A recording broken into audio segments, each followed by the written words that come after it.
Hi guys, welcome to Tech Team channel. Hope you're doing well. In this video, I'm gonna be showing you how to use ChatGPT to write a resume. So let's go to the ChatGPT first. Log into your ChatGPT with ID and password. So after login to your ChatGPT, you have to simply write here,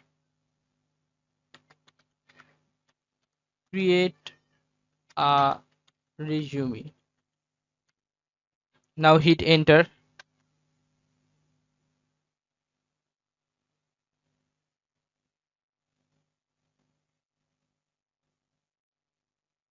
You can see that it is creating a resume for you.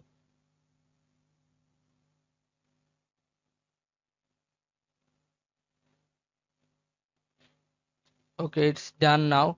All you have to do is you have to take this template and you have to write your full name here, then contact information, professional summary, and then work experience. All you have to just fill the form here.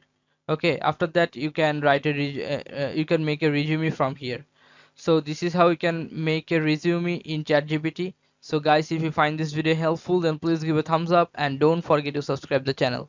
Thank you so much for watching the video.